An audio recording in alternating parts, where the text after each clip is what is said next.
Assalamualaikum warahmatullahi wabarakatuh. Gimana kabarnya teman-teman? Semoga sehat-sehat semuanya ya.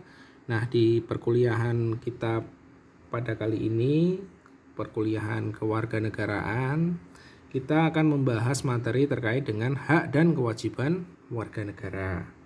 Nah, sebelum kita membahas hak dan kewajiban warga negara, maka kita akan membahas terlebih dahulu hubungan negara dan warga negara. Nah, sebenarnya pembicaraan terkait dengan hubungan negara dan warga negara sebenarnya sudah merupakan pembicaraan yang sangat lama ya, boleh dikatakan sudah amat tua. Namun Thomas Hobbes, yaitu tokoh yang mencetuskan istilah terkenal Homo homini lupus, mungkin sudah pernah ada yang mendengar, yang berarti manusia pemangsa sesamanya. Nah, mengatakan bahwa fungsi negara adalah menertibkan kekacauan dan chaos dalam masyarakat. Walaupun negara adalah bentukan masyarakat, namun kedudukan negara adalah penyelenggara ketertiban dalam masyarakat agar tidak terjadi konflik, pencurian, tindak kriminal, dan lain-lain. Nah, persoalan yang paling mendasar hubungan antara negara dan warga negara adalah masalah hak dan kewajiban. Negara begitu pula dengan warganya sama-sama memiliki hak dan kewajiban. Yang sesungguhnya dua hal ini saling terkait, karena berbicara hak negara itu berarti berbicara tentang kewajiban warga negara. Nah, demikian pula sebaliknya, berbicara kewajiban negara adalah berbicara tentang hak warga negara. Nah, kesadaran akan hak dan kewajiban ini sangat penting ya. Seorang yang semestinya memiliki hak namun ia tidak menyadarinya, maka akan membukakan peluang bagi pihak lain untuk menyimpang. Demikian pula ketidaksadaran seseorang akan kewajibannya akan membuat hak yang semestinya didapatkan orang lain menjadi dilanggar atau diabaikan. Nah, pada bab kali ini kita akan membahas terkait dengan pengertian hak dan kewajiban. Hak dan kewajiban negara dan warga negara menurut Undang-Undang 45 serta pelaksanaannya di dalam negara Indonesia. Nah, pengertian hak dan kewajiban, sebenarnya banyak literatur yang mendefinisikan hak asasi sebagai hak-hak dasar yang dibawa manusia sejak lahir karena sebagai anugerah dari Tuhan Yang Maha Esa. Nah, mengacu pada pengertian hak asasi manusia sebagaimana tercantum dalam Undang-Undang Republik Indonesia Nomor 39 Tahun 99 Pasal 1 menyebutkan bahwa hak asasi manusia adalah seperangkat hak yang melekat pada hakikat dan keberadaan manusia sebagai makhluk Tuhan Yang Maha Esa dan merupakan anugerahnya yang wajib dihormati, dijunjung tinggi, dan dilindungi oleh negara, hukum, dan pemerintahan. Nah, sedangkan kewajiban asasi adalah kewajiban dasar yang harus dijalankan oleh seseorang dalam kaitannya dengan kepentingannya diri sendiri, kaitannya dengan lingkungan, masyarakat, bangsa, negara, maupun kedudukannya sebagai makhluk Tuhan. Nah, ketika kita berbicara masalah hak dan kewajiban, mungkin setiap negara memiliki karakteristik yang khas. Nah, ketika kita berbicara misalnya di dalam negara barat, maka hak asasi ini menjadi sesuatu isu yang lebih dominan. Karena apa? Karena hal ini bisa dipahami dari pandangan hidup masyarakat barat yang individualis. Pada masyarakat individualis segalanya sesuatu dimulai dari diriku atau aku. Nah, meskipun mereka tidak melupakan hak orang lain, karena pada masyarakat yang individualisme yang sudah matang, justru kesadaran akan hakku didasari pula oleh pemahaman bahwa setiap orang juga ingin dihargai haknya. Jadi ketika hak secara individualis sudah matang, maka hak yang dimiliki dia, maka akan dipahami juga bahwa orang lain juga memiliki hak yang sama. Nah, sehingga yang terjadi masing-masing individu adalah saling menghargai individu satu dengan yang lainnya. Nah, berangkat dari inilah kemudian lahir kewajiban-kewajiban agar hak-hak individu tersebut juga dapat terpenuhi. Nah, berbeda dengan masyarakat Indonesia yang dikenal sebagai masyarakat timur ya. karakteristik masyarakat timur lebih menekankan hak orang lain daripada hak dirinya sendiri. Nah, hak diri ini seringkali dileburkan dalam hak kolektif atau sosial. Nah, maka seseorang biasanya jarang ingin menonjol secara pribadi, namun lebih cenderung menonjolkan sisi kolektifnya. Hal ini banyak dilihat dari fenomena-fenomena yang ada di sekitar kita. Banyak karya-karya besar yang sebenarnya ditampilkan oleh individu-individu kita, namun tidak diketahui secara identitasnya atau penciptanya. Ada beberapa karya-karya besar yang sudah diakui secara baik nasional maupun internasional, tetapi di kita justru tidak begitu diketahui identitas penciptanya. Karena kita kaitannya dengan hak cipta, kita memang sangat kurang untuk aware. Nah, seperti halnya banyak lagu-lagu di kita, lagu-lagu daerah maupun lagu-lagu biasanya lagu-lagu daerah ya, yang sang penciptanya seringkali menyembunyikan diri dari kolektivitas, sehingga karya tersebut dikenal sebagai karya bersama.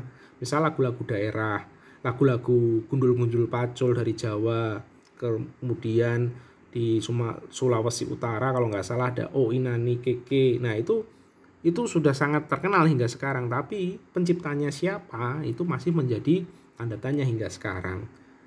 Bahkan di kita malah dianggap itu lagu dari daerah tertentu dan itu mungkin penciptanya adalah masyarakat sekitar, padahal pasti ada penciptanya secara individual. Nah, dalam kondisi masyarakat demikian, kewajiban lebih menonjol daripada hak, karena orang lebih cenderung berbuat untuk orang lain daripada diri sendiri.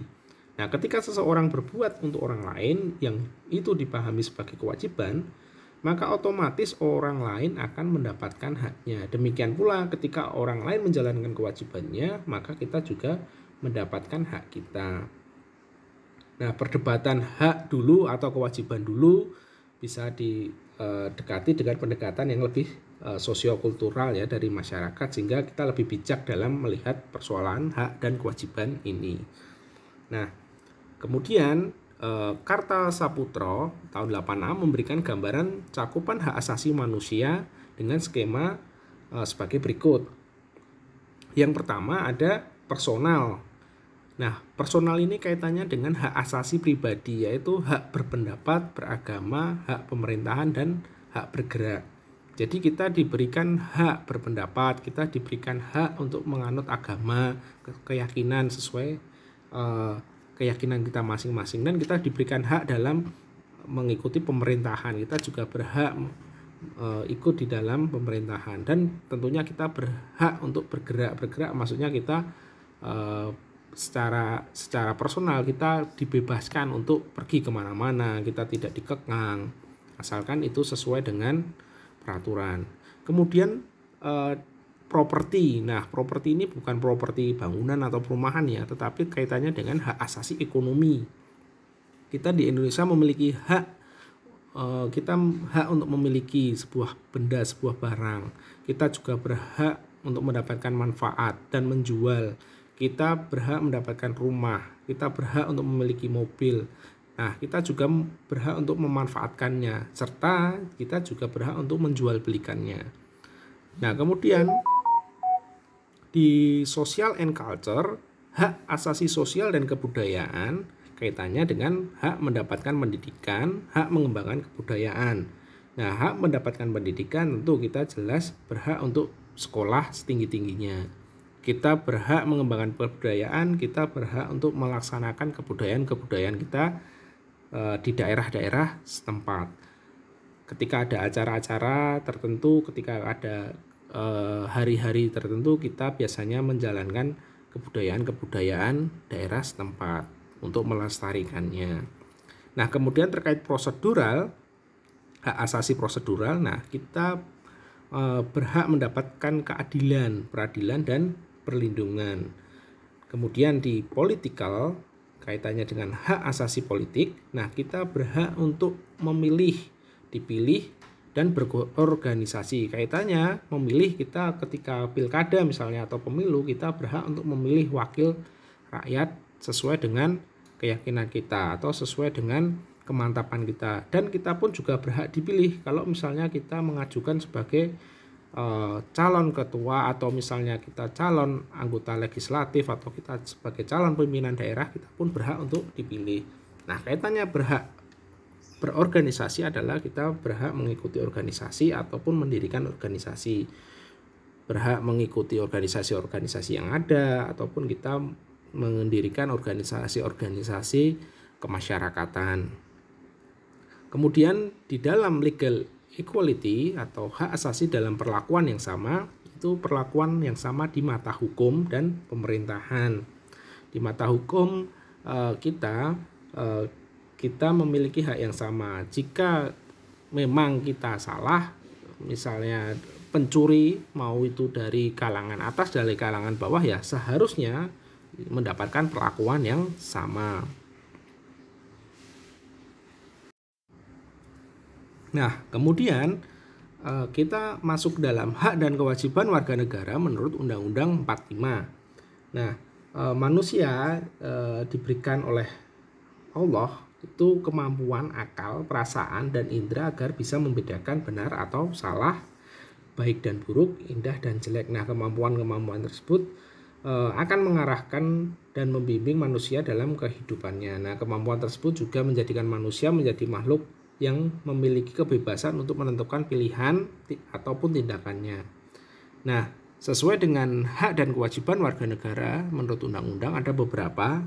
Sebenarnya memang banyak ya di undang-undang kita, namun hanya beberapa yang saya tampilkan saja. Nanti yang lain mungkin bisa dibaca-baca sendiri. Nah, yang pertama kaitannya dengan kewajiban negara, yaitu melindungi segenap bangsa, memajukan kesejahteraan umum, dan mencerdaskan kehidupan bangsa, serta ikut melaksanakan ketertiban dunia. Nah, ini sering kita dengar kalau kita misalnya ketika upacara ya, ketika upacara kita sering mendengarkan pembukaan Undang-Undang 45 di alinea keempat ini. Nah, kemudian sebagai hak warga negara ada pekerjaan dan penghidupan yang layak. Ini di pasal 27 ayat 2. Nah, kewajiban warga negara yaitu menjunjung hukum dan pemerintahan dengan tanpa terkecuali. Ini di pasal 27 ayat 1. Nah, kemudian kewajiban negara yang lain adalah perlindungan, memajukan, menegakkan, dan pemenuhan hak asasi manusia adalah tanggung jawab negara. Jadi negara wajib memberikan perlindungan, pemajuan, dan penegakan terhadap pemenuhan hak asasi manusia. Nah, kemudian hak warga negara yaitu berserikat, berkumpul, mengeluarkan pikiran dan lisan maupun tulisan. Ini tercantum di dalam pasal 28. Kemudian kewajibannya sebagai warga negara adalah menghormati hak asasi manusia orang lain dalam tertib kehidupan bermasyarakat, bernegara, dan berbangsa. Nah, kewajiban negara yang lain adalah menjamin kemerdekaan tiap penduduk untuk memeluk agamanya masing-masing dan untuk beribadat menurut agamanya dan kepercayaan masing-masing. Ini di pasal 29 ayat 2. Kemudian hak warga negara membentuk keluarga dan melanjutkan keturunan melalui perkawinan yang sah. Kita diberikan hak untuk menentukan pasangan kita, menentukan pilihan kita untuk melanjutkan kehidupan, dan kita berhak diberikan hak untuk meneruskan keturunan. Maka di kita jika memang sudah cukup umur, sudah cukup mampu, maka diperbolehkan untuk melakukan perkawinan yang secara sah. Ingat, secara sah ya. Jadi jangan sampai kita terlena dengan hal-hal yang tidak diinginkan. Nah, kewajiban warga negara kemudian adalah tunduk kepada pembatasan yang ditetapkan guna menjamin penghormatan. Artinya kita tunduk terhadap peraturan dan agar kita berjalan secara adil sesuai moral, nilai-nilai agama, keamanan, dan ketertiban dalam masyarakat yang demokratis. Nah, selanjutnya kewajiban negara, hak warga negara, dan kewajiban warga negara yang lain adalah kewajiban negara itu juga wajib mempertahankan dan menjaga keamanan negara melalui sistem pertahanan yang ada. Di kita ada TNI dan Polri. Nah, kita sebagai rakyat, kita adalah sebagai kekuatan pendukung. Nah, kemudian hak warga negara yang lain adalah kebebasan memiliki keyakinan, kepercayaan sesuai dengan hati dan nurani. Nah, kewajiban warga negara yang lain adalah ikut serta dalam usaha pertahanan dan keamanan negara tadi. Kalau negara wajib mempertahankan melalui TNI Polri, nah kita pun wajib menjaga dalam usaha pertahanan dan keamanan negara.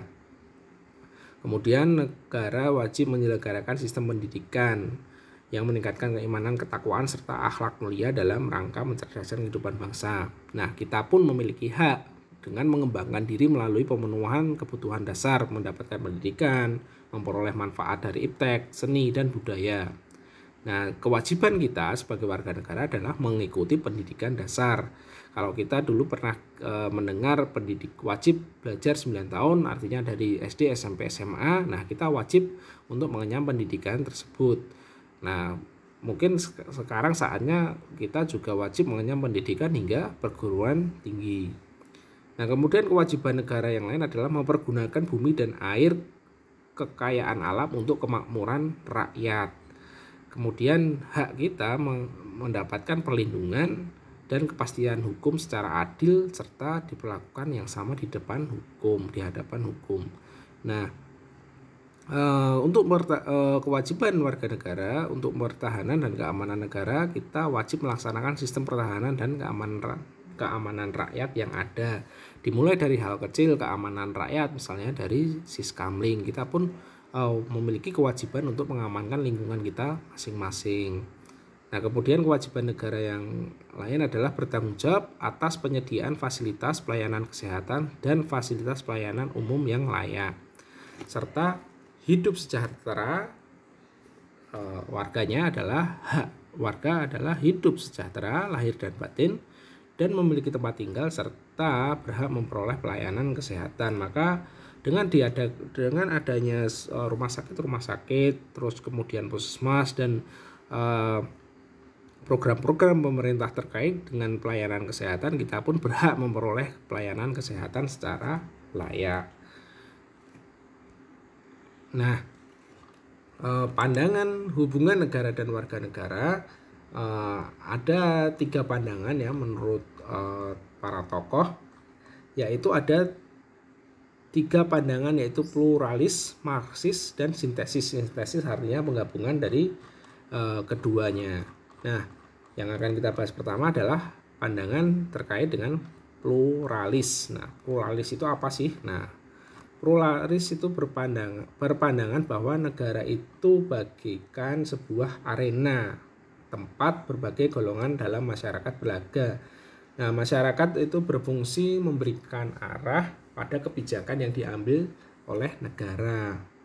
Nah, masyarakat yang menciptakan negara dan bukan sebaliknya, sehingga secara normatif negara harus tunduk kepada masyarakat. Itu pandangan pluralis. Jadi pandangan ini berpendapat bahwa ya masyarakat adalah penguasanya.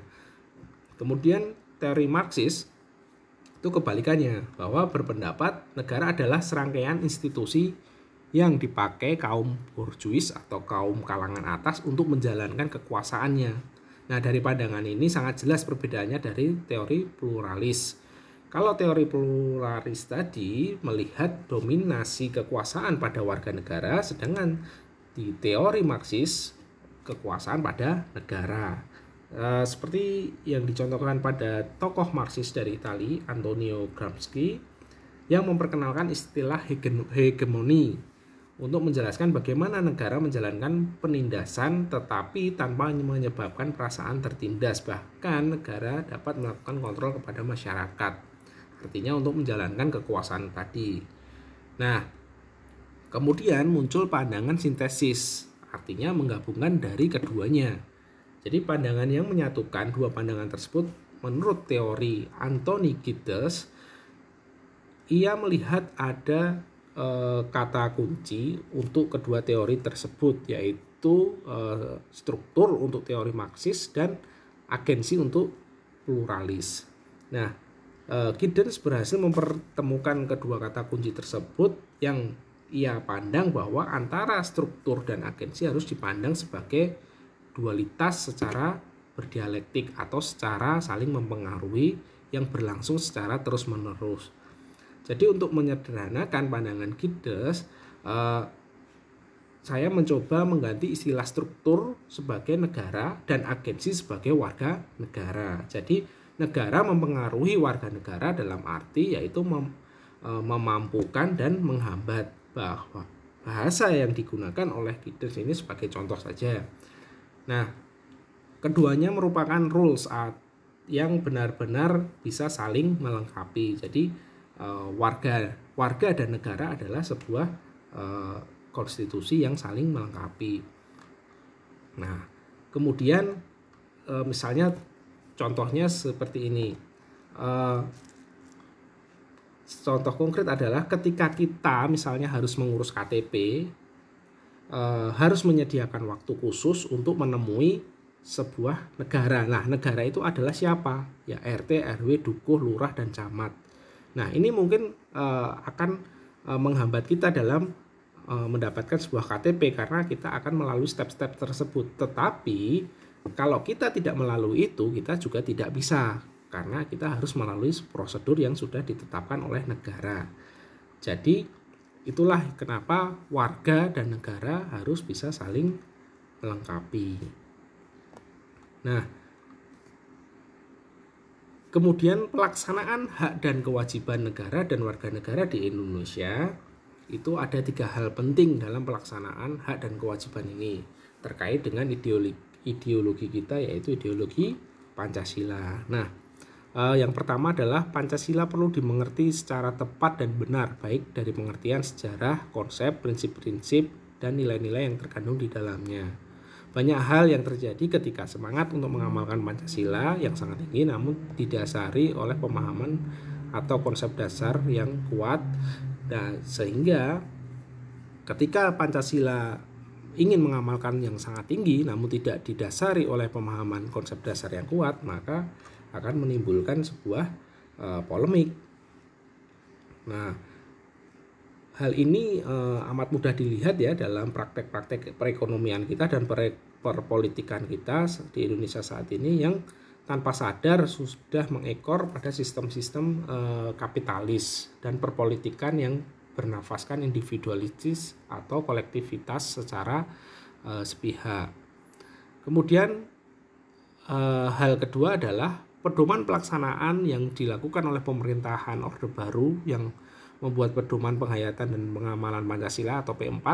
Nah, pedoman ini sangat diperlukan agar negara dan warga negara mengerti apa yang mesti dilakukan, apa tujuannya, dan bagaimana strategi mencapai tujuan tersebut. Nah, saat ini pengamalan atau penghayatan terhadap Pancasila ini sudah mulai lambat laun mulai memudar. Nah, padahal semestinya di era Orde Baru dulu sudah dijalankan, tetapi saat ini malah justru semakin memudar. Nah, yang ketiga adalah yang tak kalah penting, ikut memberi masukan kepada lembaga-lembaga negara dalam melaksanakan tugas dan membuat kebijakan serta ikut mengevaluasi setiap kebijakan yang dilakukan agar terjamin tidak bertentangan dengan Pancasila. Nah, inilah pelaksanaan dan hak dan kewajiban di negara kita yang 3 hal penting ini yang perlu kita ketahui. Setidaknya kita ketahui agar pelaksanaan hak dan kewajiban di kita bisa berjalan secara bersinergi dan berimbang. Nah, mungkin itu sedikit materi terkait dengan hak dan kewajiban negara maupun warga negara. Kurang lebihnya saya mohon maaf. Mungkin kalau masih ada pertanyaan bisa silahkan ditanyakan, atau yang memberi tanggapan silahkan memberi tanggapan. Nah, kaitannya bagaimana dengan kasus-kasus atau permasalahan yang terjadi saat ini. Silahkan teman-teman memberikan tanggapannya. Mungkin ada yang memberikan gagasan sebagai insan mahasiswa yang memiliki kritis bagaimana terkait dengan kondisi di negara kita saat ini. Oke, terima kasih. Kurang lebihnya saya mohon maaf. Wassalamualaikum warahmatullahi wabarakatuh.